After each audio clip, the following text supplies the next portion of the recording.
வணக்கம், வாழ்க வளமுடன், வாழ்த்துக்கள் நண்பர்களே, வாழ்த்துக்கள் வாழ்த்துக்கள். அதாவதுங்க, ஒரு சாதகத்தில் பார்த்தீங்கன்னா லக்கணத்தில் 2ஆம் இடத்துல சனி, லக்கணாதிபதி 7க்கு போயிட்டார்.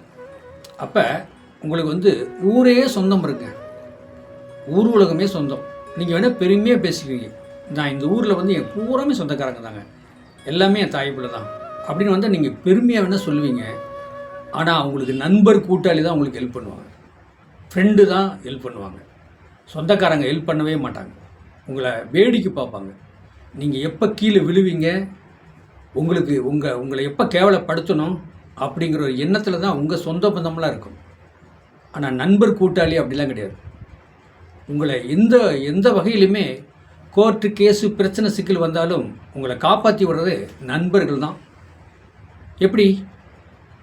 லக்னாதிபதி 7க்கு போயிடுச்சு, நீங்கள் நண்பர்களை தான் நம்புவீங்க.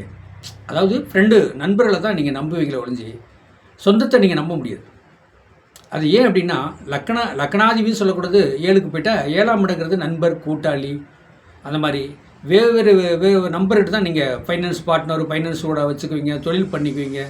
அந்த மாதிரிலாம் ஒரு லக்கணத்தை பொதுவாக எடுத்துட்டோம்னா, லக்கணத்தில் இவர் கடனாளி ஆவாரா, அதாவது கடனாளி ஆவாரா, தொழில் பண்ணி செய்ப்பாரா, தொழில் எந்த மாதிரி பண்ணணும் அப்படிங்கிறத ஒரு விதிவிலக்கு இருக்குது. என்னங்க, அந்த மாதிரி ஒரு விதிவிலக்கு இருக்குது. அப்போ உங்களை காப்பாற்றுறது நண்பர் தான், உங்கள் சொந்த பந்தம்லாம் கிடையாது. நீங்கள் வேணால் சொல்லிக்கலாம், நான் ஒரே சொந்த பந்தம் சொல்லலாம். யாருமே உங்களை எடை போட்டுகிட்டே இருப்பாங்க. நீங்கள் எப்போ கீழே விழுவீங்க, உங்கள் மேலே தப்பான குற்றங்கள் சுமத்தணும் அப்படின்னு தான் உங்கள் சொந்தக்காரர் இருப்பாங்க. நண்பர்கள்லாம் அப்படி கிடையாது. நீ உனக்கு ஒன்று சொன்னீங்கன்னா உங்களை காப்பாற்றுவாங்க. என்ன எப்படி தெரியுங்களா? இதுதான். ஏதாவது உங்களுக்கு லக்கணத்துக்கு 2ஆம் இடத்துல சனி இருந்தாலே அந்த மாதிரி ஒரு எண்ணம், நண்பர் கூட்டாளி, வேறு நண்பர்கள் தான் உங்களை காப்பாற்றுவாங்க. இப்போ நான் தொழிலில் நொடிச்சிட்டேன், என்னால் முடியலைன்னு சொன்னால் நண்பர் தான் பல லட்சம் கொடுத்து காப்பாற்றிருக்காங்க. நான் சில சாதகத்தை நான் கணக்கு போட்டு பார்த்துக்கிறேன். ஒரு நண்பர் தொழில் பண்ணார், பிஸ்னஸ் பண்ணிகிட்டு இருந்தார். அவர் ஒன்றுமே முடியல, அவர் தற்கொலை எண்ணத்துக்கு போயிட்டார். தற்கொலை பண்ணுறதுக்கு 2-3 தடவை ட்ரை பண்ணிட்டார். இனிமேல் நான் உயிரோடு இருக்கக்கூடாது அப்படிங்கிற மாதிரி எண்ணத்துக்கெலாம் போனார். நண்பர் கூட்டாளியெல்லாம் கொடுத்து ஹெல்ப் பண்ணாங்க. நான் கொடுக்குறேன் உனக்கு, ஆளுக்கு 1,00,000 ரூபா கொடுத்து எல்லாம் ஹெல்ப் பண்ணி அவரை மனுஷனாக்கி அந்த கடன்லேருந்து மீண்டு மறுபடியும் தொழில் பண்ணி பிழைக்க வச்சாங்க. நண்பர் கூட்டாளி தான் நம்மளை வாழ வைப்பாங்க. நம்ம சொந்த பந்தம் நம்மளை பார்த்து வேடிக்கை பார்ப்பாங்க. பார்த்துங்க, அதை நீங்கள் உணர்ந்து நீங்கள் தொழில் பண்ணுறதா, யார்கிட்ட என்ன பண்ணணும், ஏது பண்ணணும் அப்படிங்கிற மாதிரி நீங்கள் புரிஞ்சு நடத்துங்க. இதுதான் வேணும். அப்போ சொந்த பந்தமும் வேணும், நான் இல்லைன்னு சொல்ல. அது தேவைப்படுற நேரம் சொந்த பந்தத்தை நம்ம கூப்பிட்டுக்கணும், நண்பர் கூட்டாளியும் நம்ம கூப்பிட்டுக்கணும்.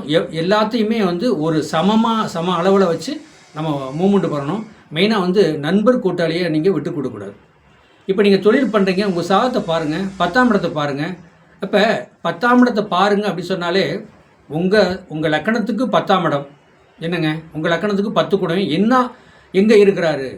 அப்போ அந்த 10 குடம் எந்த நட்சத்திரத்தில் உட்காந்துருக்காரு அதை பாருங்கள். அந்த 10 குடம் அது இன்னொன்று பாருங்கள். உங்கள் லக்கணத்துக்கு 10ஆம் இடம்னா சொந்த தொழில், சுய தொழில் பண்ணுறது. நீங்கள் எத்தனையோ தொழில் பண்ணியிருப்பீங்க, எத்தனையோ தொழில் பண்ணி அதாவது வருமானம் அதனால் திவாலாகி அதனால் மோசமான நிலைமைக்கு போயிருப்பீங்க. ஆனால் நான் சொல்கிறது எப்படின்னா, உங்கள் லக்கணத்துக்கு 10ஆம் இடம் என்ன, அந்த 10 குடையும் எந்த நட்சத்திரம் உட்காந்துருக்காரு, 10 குடையும் திசை ஏற்கனவே முடிஞ்சுதா, நீங்கள் ஜனன காலத்திலே முடிஞ்சுதா, அடுத்து அந்த 10 குடையும் திசை வரப்போகுதா, அந்த 10 குடையும் திசையை பாருங்கள். அந்த திசை கொள்ளளவு எப்படி இருக்குன்னு பாருங்கள். அந்த கொள்ளளவுக்கு தகுந்த மாதிரி நீங்கள் தொழில் பண்ணுங்கள். அந்த திசைநாதன் யார் அதை பாருங்கள், அந்த தொழில் பண்ணுங்கள். உங்கள் சாதத்தை கொடுங்க, நம்ம பார்ப்போம். பார்த்து தொழில் பண்ணலாமா பண்ண முடியாதா. இப்போ பாருங்க, நீங்கள் சில பேர் சொல்லுவாங்க, நாங்கள் பிஸ்னஸ் பண்ணணுங்க, சொந்தமாக பண்ணணும். மாத சம்பளத்துக்கு போயிட்டுருப்பாரு, ஆனால் சொந்தமாக பண்ணணும், சொந்தமாக பிஸ்னஸ் பண்ணணும் அப்படின்னு சொல்லி அவர் சொல்லுவார் சாதகத்தில்.